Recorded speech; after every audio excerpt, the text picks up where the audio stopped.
कोथिंबीर घ्या, शेवगाच्या शेंगा घ्या, तांदूसा घ्या. ए पोरे, अरे केवढ्याला दिली कोथिंबीर ग? 10ला. 10ला? हा. अगं मार्केटला ना 5 रुपयाला कुत्र खाई नाही आणि तू 10 रुपयाला एका लागली होय. बघ ह्या पिंडीचे ना मी 5 रुपये तुला देतो, द्यायचे असेल तर दे, नसेल तर राहू दे तुझी कोथिंबीर. काका, ही गाडी कितीला घेतली हो तुम्ही? इडे काय, 1 लाख रुपयाची गाडी आहे. काका, मी तुम्हाला 10,000 रुपये देते, ही गाडी देतो का मला तुम्ही? काय येडबीड लागले काय तुला? 1 लाख रुपये कॅश देऊन गाडी घेतली आहे मी. ओ काका, काय पण करा, पण ही 10,000ला द्या की. काय पागल झाली काय तू? ही गाडी ना माझी आहे आणि या गाडीची किंमत ठरवणारा मी आहे. माझा अधिकार आहे ह्या गाडीची किंमत ठरवण्याचा. तेच सांगते तुम्हाला मी, ही भाजी ना माझी आहे. या भाजीचा भाव ठरवण्याचा अधिकार ना माझा आहे, माझा.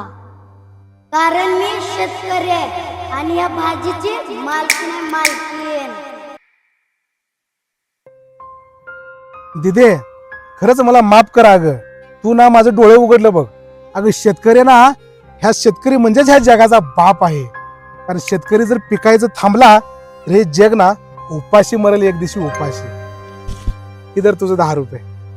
हा, मला क्षमा करता येते.